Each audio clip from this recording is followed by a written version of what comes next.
Right, let's begin here. ANC President Cyril Ramaphosa says that the governing party and its leaders who are in government must intensify efforts to root out corruption. In a letter to all party members, Ramaphosa called for an immediate end to corruption in the party ranks, government and society as a whole. Ramaphosa says every South African must be assertive in the fight against corruption. ANC members are called on to support progressive organizations in their stand against corruption with regards to tender processes. Ramaphosa says an open tender process must be adopted in certain areas and the information of people or entities tendering for contracts must be made public as well as the vetting process. A detailed explanation of the pricing for such tenders must also be released to the public. He also called for an anti-corruption hotline to be set up as well as an online service for the public to report on corrupt practices. In this regard, Ramaphosa also says the state must fast-track the establishment of an independent multidisciplinary law enforcement agency to deal with white-collar crime, organized crime and corruption. All right, for more reaction on the letter, we are now joined via Skype by Political Analyst Jamie Mighti. A very good afternoon to you, sir. Thank you for availing yourself to SABC News. Pleasure to be joining you today. Well, you know, the words of the president, the words that he used to describe the feelings of the nation, of South Africans, are anger and disillusionment. Would you say that that is the correct assessment, the right terminology to use at this time? Yes, I do think that there is a lot of public anger. I think there's a lot of frustration with the way that corruption has been occurring, especially during COVID-19. So I think the president is accurate when he says that there has been a lot of anger, a lot of frustration, and we've seen it play out on public media, on social platforms. And I think that's critical to acknowledge from the presidency, that the frustration is there and that people are genuinely concerned about corruption. I think that we've seen now the ANC paying appropriate service to acknowledging the pain and frustration of the people as opposed to viewing it as an attack, which was something that they were doing in their messaging a few weeks ago with the Defend ANC type of approach to communicating with the public. But what we've seen now is an acknowledgement. At least that acknowledgement seems to be genuine. Should we see this as an apology of sorts? I know that politicians don't really like to apologize, to say sorry, but should we consider it as that? Is this some sort of an apology? I mean, you're saying that the ANC is acknowledging the wrongs. Well, one of my favorite commentators likes to say that the best apology is reformed behavior. That's Stephen A. Smith. And I think we have to consider it in that context. Have we seen enough reformed behavior for us to actually say that apology accepted? Though I do think it's a form of trying to make amends. And you are correct. Politicians do not love the word "I'm sorry." But we are seeing a sort of penance, a sort of apologetic stature being adopted. But as I said, the best apology is reformed behavior. No, Jamie, the president made the assertion that progress has been made in dealing with corruption, and as you rightly say, that, you know, reformed behavior is proof that indeed there is an acknowledgement or apology for what's happened.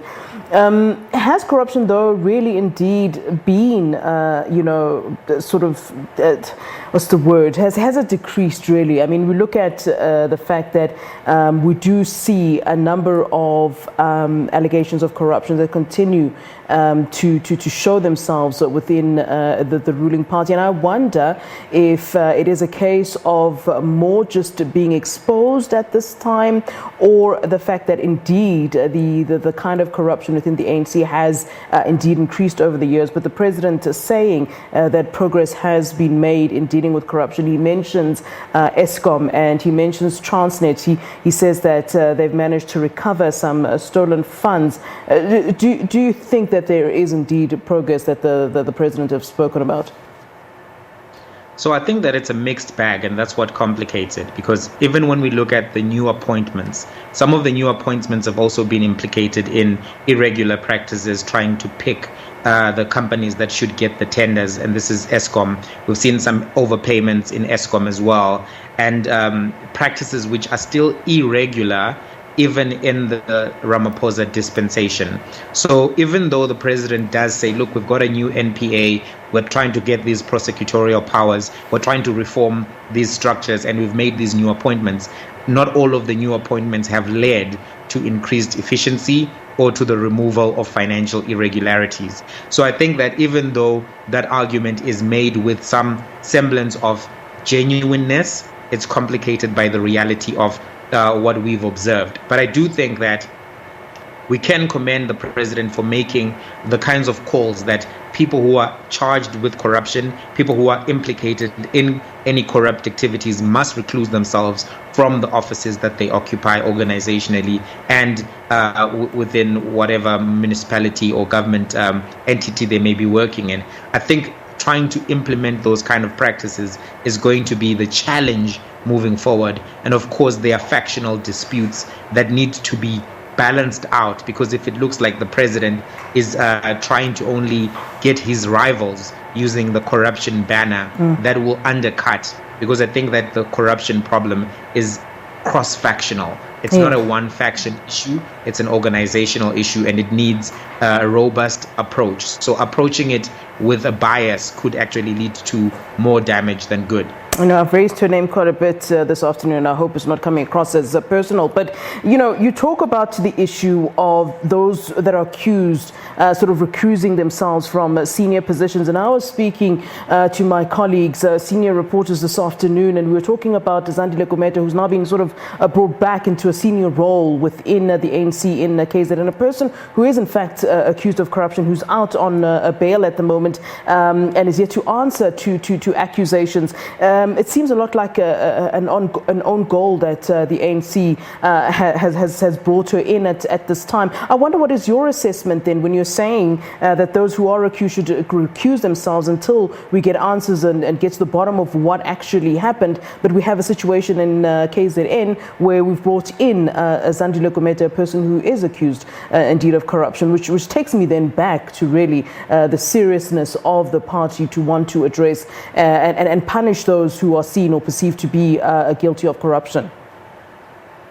Well, I think the suggestion does come from the president's letter itself, and it may be an attempt to try to address the Antilegume situation, because, as you've stated, it was a bit of an own goal, and we don't have to be very creative in analyzing this, because we can see from the public response that the public was not very happy. The public found it to be an affront that in the first instance we heard about 300 million rands of tender being irregularly awarded, and then in the second instance we saw the Antilegume saying, look, this person is not qualified for the job, and then the next year we see the person coming back in at a very high level at a critical time, which is the COVID-19 pandemic. So I do think that it did bring back to the fore what was already a sentiment which has been brewing in the public for the last month and a half, 2 months, an increased volume of public frustration. Because, as we all know, millions of people have lost their jobs. We all know that people are losing their cars, they're losing their apartments, they're losing their flats, and they are having to confront the reality of COVID-19 as schools are closing, as businesses are shutting down. So to see people accumulate wealth, or to see people being rewarded with positions of privilege and power while everyone else is going through a tough period where they have to readjust economically, I do think that from a communications perspective did not signal the right message to South Africa. And this is perhaps why we are seeing this 2,800 word letter from the president to the ANC. But I think critically, we must be also aware that the letter and even the suggestions in the letter in and of themselves are not enough. People really need to see a timetable for turnaround, because the ANC has had the eye of the needle document. They've had these integrity bodies already, but the conduct of corruption has not dissipated. Even in the president's letter, he makes reference to the fact that at Nasrec, at the 54th conference, they discussed these things, they admitted to these things, and they made a commitment therein to change the behavior of the party. But if the behavior of the party is still continuing, where at the micro level you're seeing food parcels being awarded for political benefit, and you're still seeing at the higher level where people are still actually abusing tender processes, and millions of rands are going missing, or being overcharged in invoices that should not have been charged in that particular way, then we still have a problem that requires more than just this letter and more than just the ideas in the letter, because even some of the ideas need more clarity. When you propose, for instance, that we must have lifestyle audits, that phrase is used very loosely, and I think there needs to be more clarity about what is a lifestyle audit as envisioned by the president, and when are those lifestyle audits going to happen. And as we are seeing, some of the corruption that is being done and the tender looting is being done through spouses, through family members. So if there's going to be a lifestyle audit, it may actually need to be a lifestyle audit that goes beyond the individual political actor, but the network that they are around. Because sometimes people are using friends, close relatives, and even sometimes spouses. All right, it's very insightful having a conversation with you here on SABC News. Jamie Mighti, thank you for your time, sir. We certainly do appreciate it. Thank you for having me. All right, that's Jamie Mighti, political analyst, weighing in on President Ramaphosa's letter to the ANC on the issue of corruption.